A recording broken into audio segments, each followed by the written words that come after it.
A huge thanks to Sir Swag for pioneering this video format. Without further ado, here is part 2 out of 2. 100 German tanks described in one sentence, featuring 50 tanks of the second half. This one is about tier 6 to 10. Now, let's roll out. If the Tiger 131 is so good, then where are the first 130 Tigers HMMM? Ah yes, let us put the engine on the very front for a tank destroyed that doesn't have a turret. What could possibly go wrong here?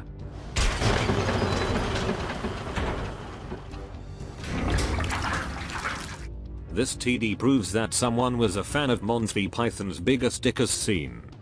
I think it's a joke, sir. Like, Siliosotis or Biggest Dickers. What's funny about Biggest Dickers?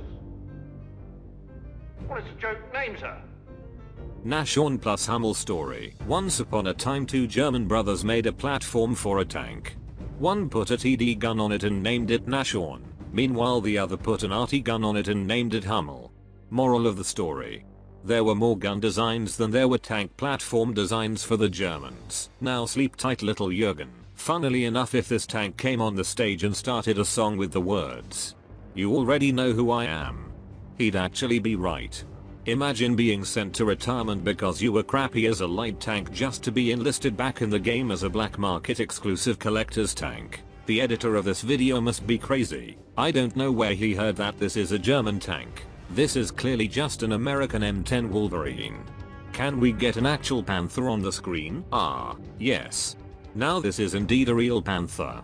The Panther tank is either a rammer or a sniper, but definitely nothing in between. Oh yes, the prototype to one of the biggest meme tanks in the game.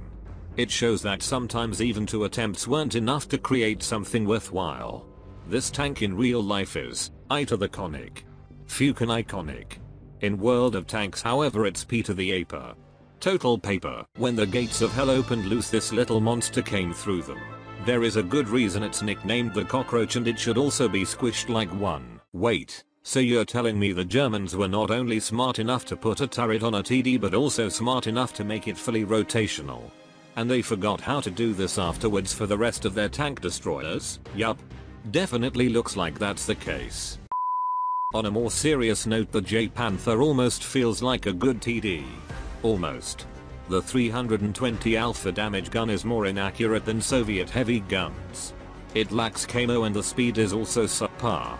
Oh yeah, and don't forget about the frontal engine. This not so little tank destroyer needs some love. Wargaming. World of Tanks players dream about scenarios when the whole enemy team gets disconnected. Schuraramiel is so hopeless it literally carries a staggering 14 shells in a battle with 15 enemies. This TD wouldn't even be able to kill the whole enemy team in that dream situation with its 14 shells.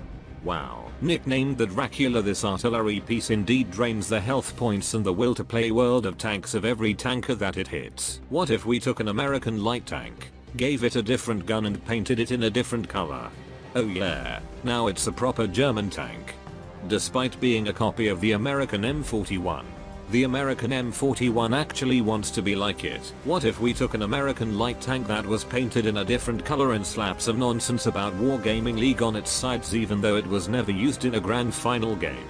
Oh yeah, now it's a proper German tank. Since the Ru 251 was moved up to tier 9, this tank has basically taken its place as a premium replacement at tier 8. Ah yes, naming a tank after the gun it uses. We will surely have an element of surprise over the enemy. What if we took a Swiss tank and painted it in a different color? Now it's a proper German tank. What if we took a German tank and painted it in black color?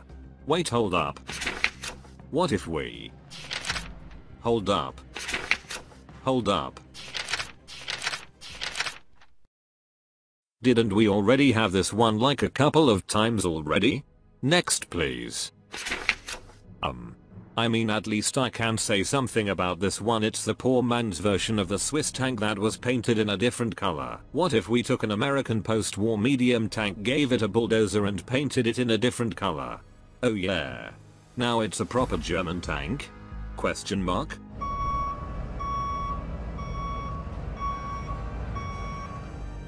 The Panther 1 was pretty decent, so understandably the German engineers wanted to release a cursed sequel.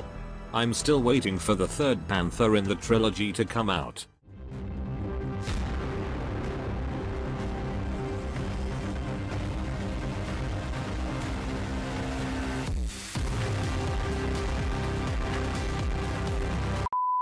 If I had to judge a tank's class by its view range, then I'd say this is the most well-armored light tank I've ever seen. Like seriously, why does this German super mega ultra heavy tank has 400 meter view range? Nonetheless, it's amazing for the blocking damage with your armor missions. Mom, can we get the VKP please? We have VKP at home son. The VKP at home. This. Meet the VK 168.01p that for some reason decided to get really strange face tattoos. Oh, I'll have a, no. Oh, maybe, no. I'll have, no. Oh, maybe. Are you planning on ordering today, sir? I'll have a strong turret with like heat absorbing side skirts, and also the tank has to be fast. How original. And it also has to be a German tank. Daring today, aren't we? What is love but a big fat tiger? Baby, don't hurt me. No more.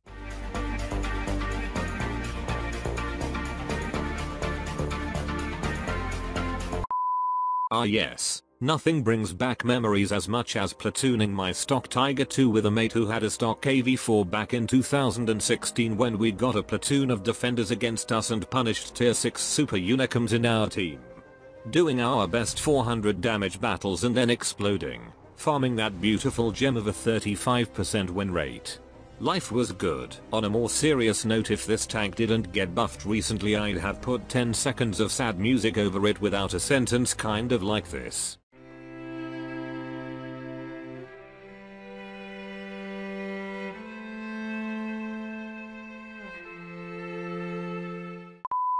Reading the wiki page of this tank destroyer in 2021 is some bloody good divine comedy. It is a slow but powerful tank destroyer, reasonably well protected for its class. The Ferdinand can be an intimidating opponent and can utilize its armor to engage enemies more closely than most tank destroyers. The Ferdinand's mantlet is extremely strong. You pack quite a lot more punch than the Jagdpanther, and will be able to terrorize tanks and support pretty much every tier heavy tanks from distant positions. The Ferdinand should not be taken lightly as an opponent. The second best selling tank of all time in World of Tanks, and it's a German tank. I think the guy who made it might be the only person in WG who made a good non-USSR tank and didn't get instantly fired. Ah yes. Wargaming wanted to make tank lines as unified as possible.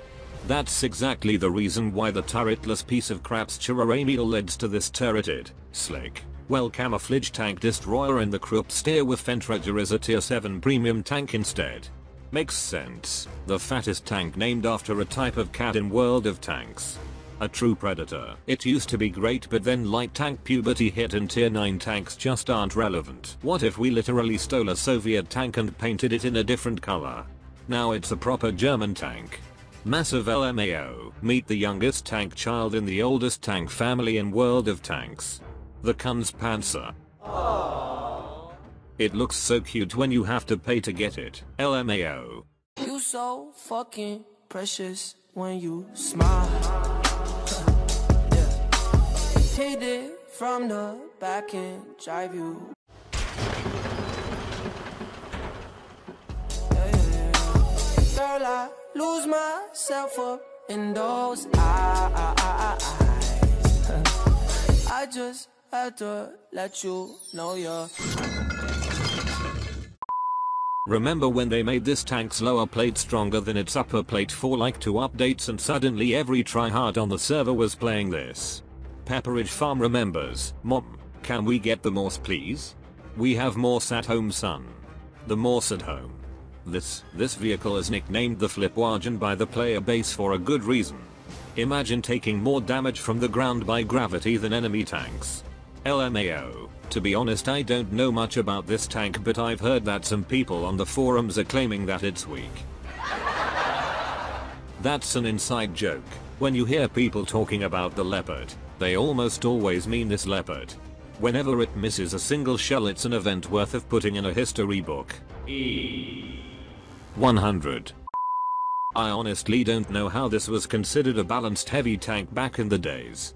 Shoot your opponents for 750 damage in the face or spam high explosive shells.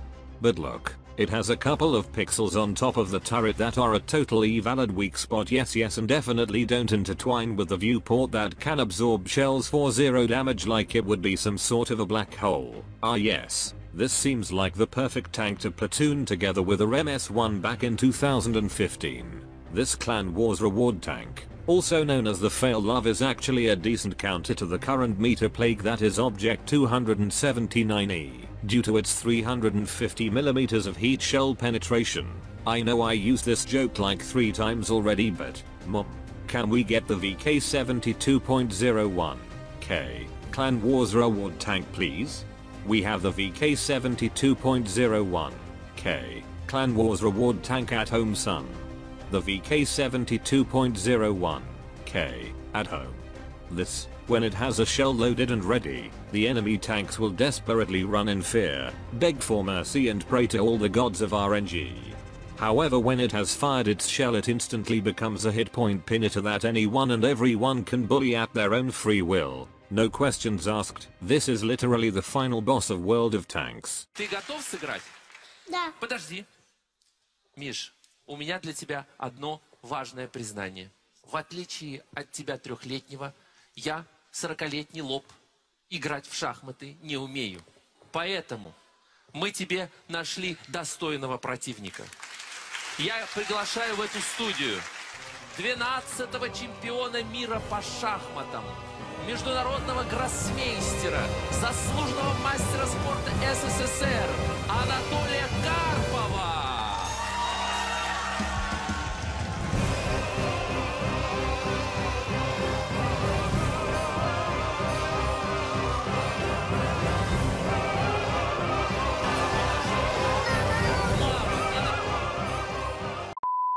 This is the only German artillery that was brave enough to ask the question.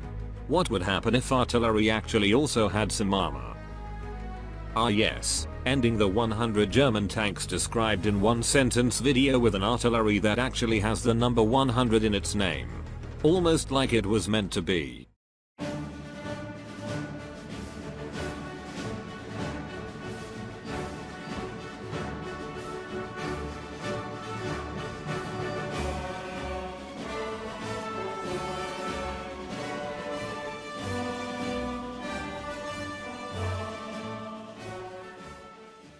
Show's over, cheapskate!